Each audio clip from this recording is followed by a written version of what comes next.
만군의 여호와가 이르노라. 나는 내가 정한 날에 그들을 나의 특별한 소유로 삼을 것이요 또 사람이 자기를 섬기는 아들을 아낌같이 내가 그들을 아끼리니 그때 너희가 돌아와서 의인과 악인을 분별하고 하나님을 섬기는 자와 섬기지 아니하는 자를 분별하리라. 하나님의 말씀입니다. 하나님께 감사합니다. 말라기라는 이름의 뜻은 나의 사자라는 뜻입니다. 말라기에 대한 개인적인 내용은 전혀 기록되어 있지 않습니다. 그래서 말라기가 사람 이름인지 확실하지 않다고 보는 학자들도 있죠. 말라기서의 시대 배경은 포로 귀환 이후입니다. 고국으로 돌아온 백성들의 상황은 밝고 희망적인 것이 아니었습니다. 주변 이방 민족들로부터의 위협, 가난, 기근, 그러한 것들이 그들을 괴롭혔습니다. 그런 가운데 실망과 불신, 의심이 그들 안에 커져갔죠.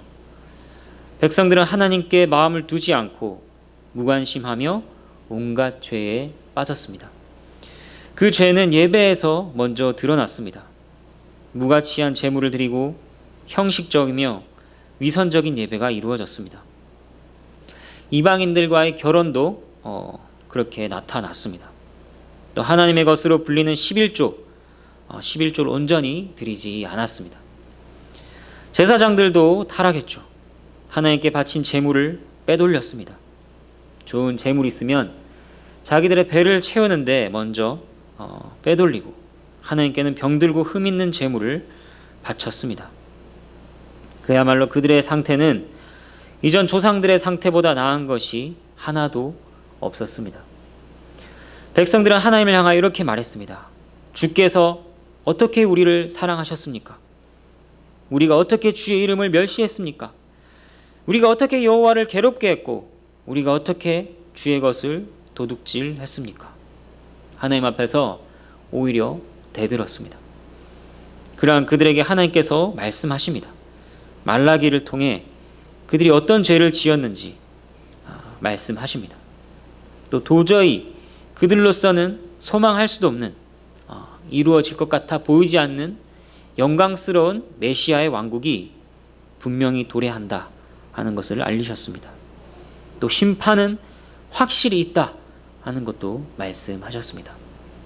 이제 본문을 통해서 그 내용들을 살펴보겠습니다. 13절 말씀입니다. 여호와가 이르노라. 너희가 완악한 말로 나를 대적하고도 이르기를 우리가 무슨 말로 주를 대적하였나이까 하는도다. 먼저 그들의 죄를 지적하시죠. 그들은 완악한 말로 하나님을 대적했습니다. 하나님께 대해 거칠고 고집스러우며 완고한 말을 뱉었습니다. 그들이 도대체 무슨 말을 했을까? 그 내용이 무엇일까? 그것은 14절과 15절에서 확인할 수 있습니다. 그런데 그들이 완악한 말로 하나님을 대적한 것에 한 가지 문제가 더 있습니다. 그것은 그들의 대답입니다. 우리가 무슨 말로 주를 대적하였나이까? 그들이 왜 이렇게 대답하는 것일까요? 두 가지 경우가 있습니다. 하나는 정말 몰라서 이렇게 말하는 것입니다. 우리가 무슨 말로 주를 대적했다고 하시는지 모르겠습니다. 이렇게 되면 그들의 문제는 무지의 문제입니다. 하나님을 대적하고도 그 죄악을 깨닫지 못하는 문제인 것이죠. 죄인의 답답한 형편이 그렇습니다. 그들은 죄를 짓지만 그것이 죄인지 모르고 짓는 것입니다. 하나님을 대적하지만 하나님을 대적하는 것인지 모르고 짓습니다. 상대방의 몸이나 마음을 해치는 말과 행동인데 그것을 모르고 다치게 하거나 해를 가하는 것입니다. 죄인의 안타까운 특성입니다. 우리가 무슨 말로 주를 대적하였나이까? 이 말의 두 번째 가능성은 그것을 인정하지 않는 문제입니다. 이것은 깨닫지 못하는 것만큼이나 심각한 문제죠. 완고한 고집을 부리는 것입니다. 아무리 하나님께서 그렇게 말해도 나는 인정할 수 없다. 인정하지 않겠다. 내 기준으로 볼 때 그 지적은 받아들일 수 없다 하는 것이죠. 아주 반항적이며 적대적인 태도인 것입니다. 이 또한 죄인들이 가지고 있는 매우 악한 모습이라 할 수 있습니다. 말씀이 기준이 아니라 자기 자신이 기준인 것입니다. 자기 보호, 자기 변호, 자기 중심적 해석, 자신에겐 아무런 잘못도 없다, 오직 내가 옳다 하는 뻔뻔스러운 모습입니다. 이러한 죄인들이 섬기는 신은 오직 자기 자신입니다. 무슨 말로 주를 대적하였나이까? 이 말이 무지와 뻔뻔함 둘 중 어디에 해당될까? 그것은 복합적일 것입니다. 무지와 뻔뻔함이 뒤섞인 모습으로 그들은 그렇게 말했습니다. 이제 그들이 어떤 완악한 말로 하나님을 대적했는지 14절을 보겠습니다. 이는 너희가 말하기를 하나님을 섬기는 것이 헛되니 만군의 여호와 앞에서 그 명령을 지키며 슬프게 행하는 것이 무엇이 유익하리요. 먼저 그들은 하나님을 섬기는 것이 헛되다고 했습니다.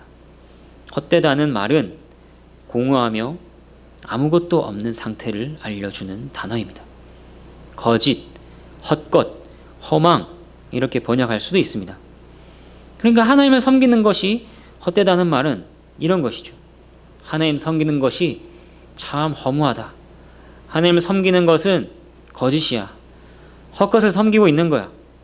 하나님 섬기는 일은 참으로 허망한 짓인 거야. 이런 식으로 말하는 것입니다. 그리고 오히려 이렇게까지 말하는 것이죠. 하나님을 섬기면서 사는 것이 힘들지 않은가? 고생이고 고통일 뿐이다. 이러한 생각만 가지고 있을 뿐만 아니라 이것을 공공연하게 떠들고 다니기까지 한 것입니다. 두 번째, 그들은 이렇게 말합니다. 만군의 여호와 앞에서 명령을 지키며 슬프게 행하는 것이 무엇이 유익하리요. 여호와 앞에서 슬프게 행한다는 것이 무엇일까요? 이것은 자신을 낮추는 것입니다. 회개와 금식 같은 것입니다. 하나의 명령을 지키며 살려고 노력하는 것, 회개하는 것이 다 유익이 없다는 것입니다. 이러한 그들의 말 속에서 보게 되는 잘못이 있습니다. 첫 번째는 위선입니다. 그들은 자신들의 섬김이 복을 받아 마땅하다고 생각했습니다. 그만큼 하나님에 대한 자신들의 섬김이 완전하다고 착각하고 있었습니다. 순종도 마찬가지죠. 그들은 율법에 대해서 마음이 정직하지가 않습니다. 자신들이 하나님의 명령을 다 지키고 있다고 오해하고 있습니다. 회개와 금식도 그렇습니다. 그들은 원숭이처럼 회개와 금식을 흉내낼 뿐입니다. 마음은 전혀 돌이키거나 바꾸지 않습니다. 그들은 낙심한 얼굴이면 충분하다고 생각했습니다. 슬픈 척하지만 속으로는 즐거워하며 기뻐했습니다. 이것은 그들의 조상들이 지적받았던 죄악과 동일한 것이었습니다. 그들이 어떻게 지적을 받았었는가? 이사야서 58장 3절은 이렇게 말합니다.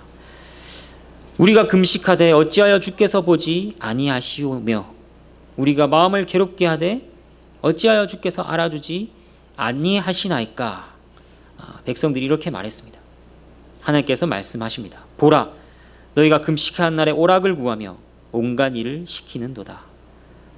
이것처럼 지금 백성들의 말은 모두 위선적인 것이죠.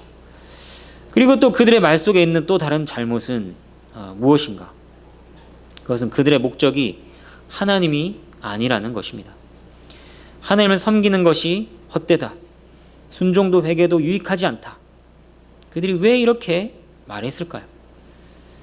그것은 그들이 지금 처한 형편이 너무 어려웠기 때문입니다. 현재의 고달프고 고통스러운 것을 이유로 하여서 신앙에 대한 회의를 느꼈기 때문입니다. 그래서 이렇게 말하는 것입니다. 하나님을 섬기면 뭐해? 배가 고픈데. 하나님께 순종하고 회개하며 뭐해? 이 모양 이 꼴로 살고 있는데. 이것은 결국 그들이 섬겼던 것은 자신들의 배요. 그들에게 중요한 것은 현세의 삶이다 라는 뜻입니다. 하지만 하나님을 섬기는 것, 순종하고 회개하는 것은 그 자체로 의미가 있으며 유익한 것입니다. 하나님께서는 그 자체로 선인 분이십니다. 그분은 모든 선들의 샘과 원천이십니다. 그래서 오직 하나님 외에 선이란 없는 것이죠. 세상을 창조하신 분, 세상에서 가장 높고 보배로운 분과 관계를 맺는 것의 가치와 의미를 그들은 모르고 있는 것입니다. 그들에게 있어서 섬김과 회개와 금식이라는 것은 실질적인 이득을 얻기 위한 방편일 뿐인 것입니다. 죄인들의 특성이 그렇습니다. 하나님을 알아보지 못합니다. 하나님조차도 자신들을 위한 도구로 삼으려고 합니다. 그래서 하나님께서 돕지 않으신다고 여겨지면 금방 악의를 드러냅니다. 이러한 자들의 결론이 무엇일까요? 15절 말씀입니다. 지금 우리는 교만한 자가 복되다 하며 악을 행하는 자가 번성하며 하나님을 시험하는 자가 화를 면한다 하노라 함이라. 하나님을 섬기고 순종하고 회개하는 것은 쓸모가 없다. 그러므로 지금 우리는 이렇게 말한다. 그들이 말합니다. 그들은 먼저 교만한 자가 복되다고 했습니다. 여기서 교만한 자를 지칭하는 단어는 단지 오만하고 거만하다는 의미만 있는 것이 아닙니다. 성경을 찾아보면 여기서 교만하다, 교만한 자라는 것은 하나님의 백성들을 대적하고 조롱하는 특징을 가진 자들입니다. 하나님을 섬기다니 우습구나, 이 하나님은 어디 갔냐, 이런 식으로 믿는 자들을 조롱하는 것입니다. 그런데 타락한 백성들은 오히려 이렇게 말합니다. 그들의 말이 맞다, 그들의 말이 옳아, 그들이 복되다 하고 하는 것입니다. 충격적인 것은 이것이 바깥 사람들의 이야기가 아니라는 것입니다. 하나님이 공동체 안에 속해 있으면서 그들이 이렇게 말한다는 것입니다. 그리고 그들은 악을 행하는 자가 번성한다고 말했습니다. 악을 행하는 자는 악을 한 번 행하는 자가 아닙니다. 이 단어는 지속적으로 악을 행하고 악에 익숙한 자들을 가리키는 말입니다. 그러한 자들이 이 세상에서 잘 산다, 번성한다고 말하는 것이죠. 하나님의 말씀대로 살려고 하면 힘들어, 번성할 수가 없어. 편법이나 부정한 일을 능숙하게 다룰 줄 알아야 해. 그래야 성공하지 라고 말하는 것입니다. 세 번째, 그들의 말은 무엇입니까? 하나님을 시험하는 자가 화를 면한다고 했습니다. 하나님을 시험하는 자들은 하나님이 살아계신가 아닌가, 하나님께서 응답하시는가 응답하시지 않는가, 하나님께 도전하는 자들입니다. 그렇게 하나님께 요구하고 도전해도 하나님께 심판받지 않는다고 말하는 것입니다. 신자들을 조롱하는 자들의 말이 맞아, 악한 자들이 잘 사는 세상이지, 그것을 옆에 듣던 사람이 아무리 그래도 말이 심하구만 하면 이렇게 답하는 것입니다. 이렇게 말해도 별 탈 없어, 나에게 아무런 문제도 생기지 않을 거라네, 하나님은 벌하시지 않아. 이 말에 담긴 의미가 무엇인가요? 하나님의 거룩하심, 하나님의 전지하심, 전능하심, 무소부재와 같은 하나님의 속성들을 부인하는 것입니다. 그들은 하나님의 존재를 부정하고 하나님이 있다 하더라도 하나님을 어떻게 만드는 것입니까? 의로운 자들에게는 보상을 베풀지 않고 반대로 불의한 자들을 더 사랑하는 하나님으로 그들은 만들었습니다. 이 정도면 참으로 완악한 말로 하나님을 대적하는 것이라 할 수 있습니다. 하지만 이때에도 하나님을 경외하는 자들이 남아 있었습니다. 그리고 그들이 입을 엽니다. 16절 말씀입니다. 그때 여호와를 경외하는 자들이 피차에 말하매, 여기서 끊어서 살피고 이어서 보도록 하겠습니다. 그때라는 말은 두 가지 상황을 생각할 수 있는 말입니다. 하나는 하나님을 대적하는 자들이 완악한 말을 할 그때 여호와를 경외하는 자들은 서로 말하는 것입니다. 그리고 다른 하나의 경우는 선지자의 말을 듣고 난 이후에 경외하는 자들이 깨우침을 받아서 서로 말하는 것이죠. 어느 경우이든 중요한 것은 여호와를 경외하는 자들이 남아있다는 것입니다. 당시는 일반 백성이나 심지어 제사장들 중에서도 의롭거나 온전한 자라고는 찾아볼 수가 없는 때였습니다. 대부분의 사람들은 계속해서 악행을 저지르고 선지자의 가르침을 조소했을 것입니다. 어떤 사람이 회개한다거나 신앙심이 남아있으리라고는 믿을 수 없을 정도의 때인 것이죠. 하지만 그러한 때에도 여호와를 경외한 자들이 남아 있는 것입니다. 그들이 서로 간에 말한 것이 무엇일까? 피차 간에 말한 것이 무엇일까? 그 내용은 나오지 않습니다. 하지만 앞에서 하나님을 대적했던 완악한 말들과는 반대의 말들이겠죠. 아니야, 그들의 말은 틀렸어. 하나님을 섬기는 것이 우리가 살아있는 의미이지 않소. 하나님께 순종하고 마음을 돌이켜 스스로 낮추는 것이 우리에게 유익이지 않소. 하나님께서는 죄인을 반드시 벌하실 것이요. 그들은 이런 말들을 나누었을 것입니다. 하나님을 경외한 자들은 그렇게 하나님을 인정하고 하나님의 선하심을 고백하며 서로를 격려했습니다. 그리고 이런 말들을 누가 들으시나요? 본문에 이어서 말씀합니다. 여호와께서 그것을 분명히 들으시고 여호와를 경외하는 자와 그 이름을 존중히 여기는 자를 위하여 여호와 앞에 있는 기념책에 기록하셨느니라. 하나님을 경외한 자들이 서로 말하는 것을 여호와께서 분명히 들으신다고 합니다. 하나님께서는 경건한 자들이 하는 말을 한마디도 놓치지 않고 정확하게 다 들으십니다. 그들의 삶 전체에 깊은 관심을 가지십니다. 신앙적 결단으로 살아가는 삶의 세밀한 구석구석을 감찰하고 계십니다. 그리고 듣기만 하시는 것이 아니죠. 여호와를 경외하고 그 이름을 존중히 여기는 자를 기념책에 기록하신다고 합니다. 기록한다는 것은 기억하시겠다는 것입니다. 하나님을 존중하는 자, 하나님의 속성을 존중하는 자, 하나님의 성품, 하나님의 행사, 하나님과 관련한 모든 것들을 귀히 여기는 자를 하나님께서 기억하시겠다는 것입니다. 그들의 말과 행동과 생각을 결코 잊지 않고 기억하신다. 항상 기억하신다는 것입니다. 이것은 정말 놀라운 일입니다. 우리가 짧은 인생에서 행한 아무것도 아닌 작은 일들이 영원 속에서 두고두고 회자된다는 것이기 때문입니다.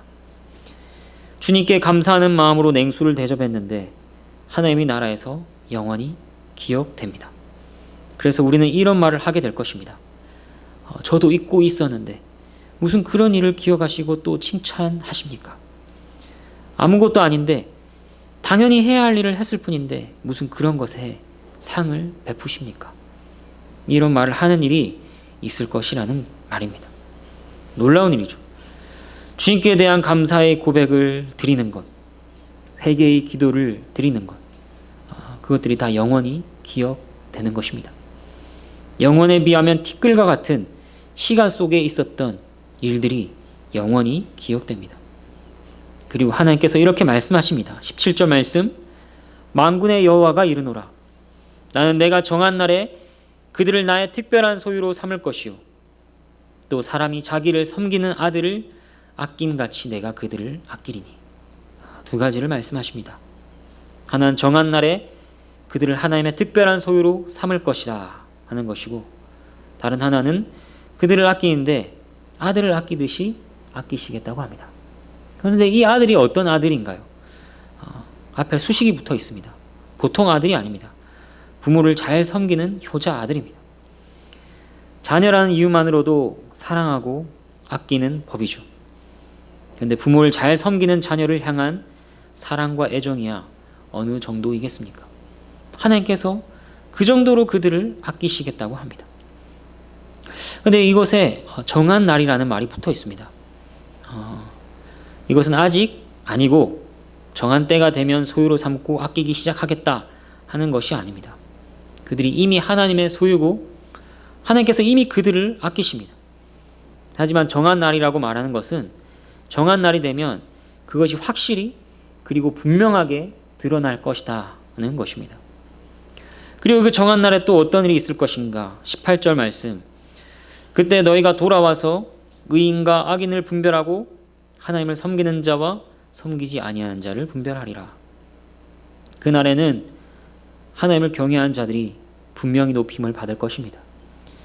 그리고 동시에 악인들은 의인들과 구별될 것입니다. 그날에는 의인과 악인이 얼마나 다른지를 볼 것입니다. 그 이전에는 사람들이 악인이 더 복되다 그렇게 말하는 자들이 있었습니다. 전도서 9장 2절도 이렇게 말씀하죠. 모든 사람에게 임하는 그 모든 것이 일반이라. 의인과 악인, 선한 자와 깨끗한 자와 깨끗하지 아니한 자, 제사를 드리는 자와 제사를 드리지 아니하는 자에게 일어나는 일들이 모두 일반이니 선인과 죄인, 맹세하는 자와 맹세하기를 무서워하는 자가 일반이로다. 하지만 그때 의인과 악인에게는 그 어떠한 공통점도 없이 구별될 것입니다. 악인들을 살려두셨지만 마침내 하나님께서 심판을 행하기 위해 일어서실 것입니다. 호련히 그들에게 오실 것입니다. 그들의 모든 행동을 헤아리실 것이며 지연되었던 악행에 대한 보복이 이루어질 것입니다.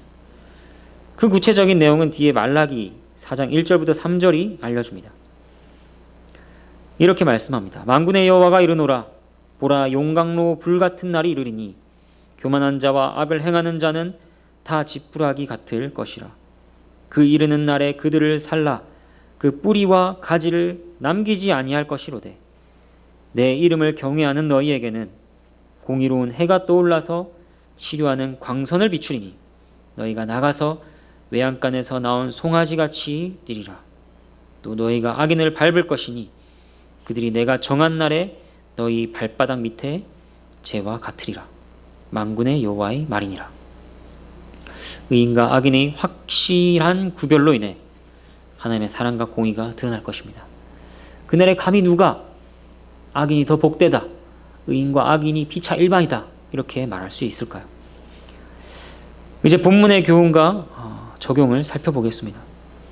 오늘 본문은 완악한 말로 하나님을 대적하는 자들과 하나님을 경외하는 자들을 향한 하나님의 사랑, 또 둘의 결국이 어떠한가에 대해서 알려주었습니다. 본문에서 첫 번째 살필 것은 하나님을 대적하는 자들과 관련한 것입니다. 그들은 말라기 시대에만 있는 것이 아닙니다. 디모데후서 3장을 한번 찾아보실까요? 디모데후서 3장 1절입니다.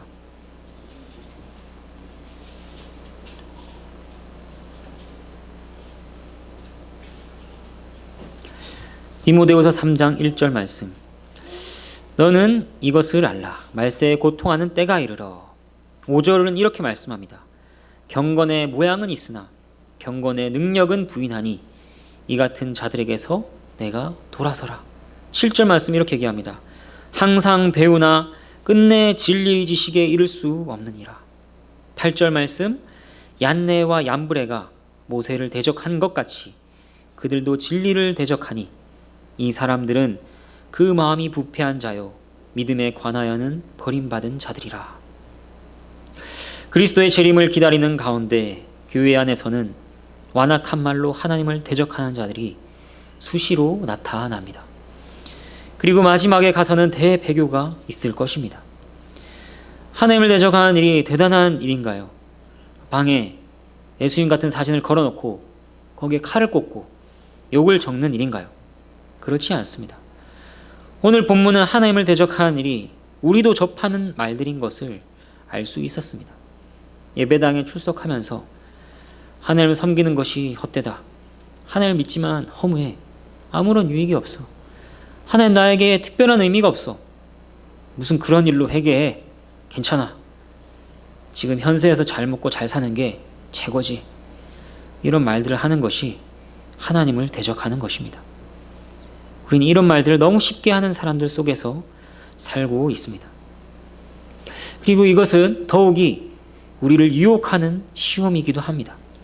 특히 고통과 어려움이 찾아왔을 때 선한 사람들조차도 이와 같은 생각으로 시험을 받게 됩니다. 하나님을 섬기고 순종하고 회개한 일들이 나의 지금 이 고통에 아무런 도움도 되지 않는다. 나는 그저 지금의 고통으로부터 벗어나고 싶을 뿐이야. 믿지 않지만 평안하게 잘 살고 있는 저 사람들이 부럽다. 이런 생각들과 시기심이 우리의 마음을 들쑤시는 것입니다. 인내를 시험받는 것이죠. 하지만 그러할 때 기억할 것은 그것이 우리에게는 단순히 스쳐 지나가는 생각이고 한마디 내뱉는 불평이지만 하나님께는 완악한 말로 하나님을 대적하는 것이라는 것입니다. 그렇게 매우 악한 일이라는 것이죠. 그러므로 우리는 고통과 어려움 속에서 특별히 조심해야 합니다. 하나님께서 우리를 거칠게 다루실지라도 거기에 합당한 이유가 있다는 것을 명심해야 합니다. 그분의 선하심을 붙들어야 합니다. 그렇게 할 때 모든 격동이 그치게 되고 고요히 복종할 준비를 갖추게 되는 것이죠.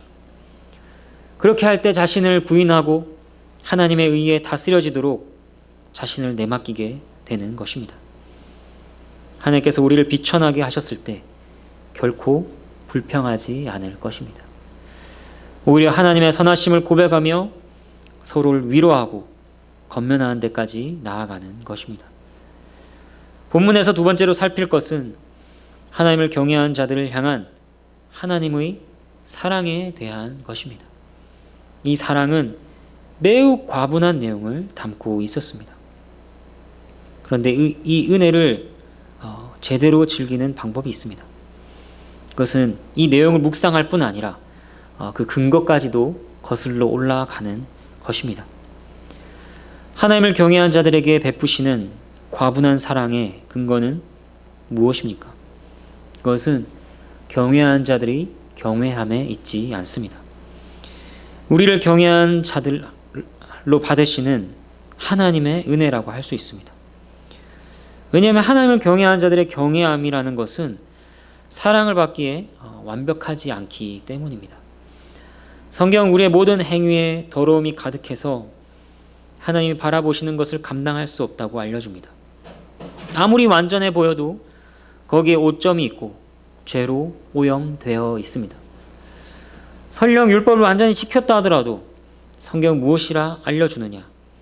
우리는 무익한 종이라 우리가 하여야 할 일을 한 것뿐이라 이렇게 답하라고 말씀합니다. 그 일에 보상이 주어질 이유가 없는 것이죠. 당연히 할 일을 했을 뿐 마땅히 받아야 할 보상도 없습니다. 하지만 하나님께서는 어떻게 하시나요? 우리 안에 심으신 하나님 경외를 그의 자비로서 우리의 것이라고 불러주십니다. 우리의 경외가 부족함에도 그것을 받으십니다. 그것이 받아들여질 만할 뿐만 아니라 보상을 받을 만하다고 하나님께서는 말씀하십니다. 이것이 은혜입니다. 경외하는 자들에게 귀를 기울이시고 보살피시며 기억하시고 특별한 소유로 삼아 아들같이 아끼는 것뿐 아니라 하나님을 경외하는 자라고 여겨주시는 것까지도 은혜인 것이죠. 그러므로 우리는 무엇이든지 공적으로 삼을 만한 가치가 있는 것은 모두 하나님의 은혜로 돌려야 합니다. 모두가 타락한 때에 하나님을 경외한 자로 남아있는 것은 우리의 자랑이 아니라 하나님의 자랑입니다. 어느 한 방울도 우리의 것으로 여겨서 우리에게로 돌려서는 안 됩니다. 여러분, 하나님께서 당신을 경외한 자를 바라보십니다. 하나님의 관대하심으로 예수 그리스도의 공로 안에서 그를 완전하고 순수한 것처럼 받아들이십니다. 부모의 말을 잘 듣고 순종하고 섬기는 아들처럼 바라보십니다. 그렇기 때문에 우리는 현재의 삶과 다가올 삶 모두에 있어서 무한한 은총으로 보상을 받는 것입니다. 독생자의 보혈로 예비하신 완전한 영광과 행복에 이르기까지 오늘의 말씀을 통하여 하나님께서 복된 안식을 누리게 하시기를 간절히 소망합니다. 함께 찬양하겠습니다.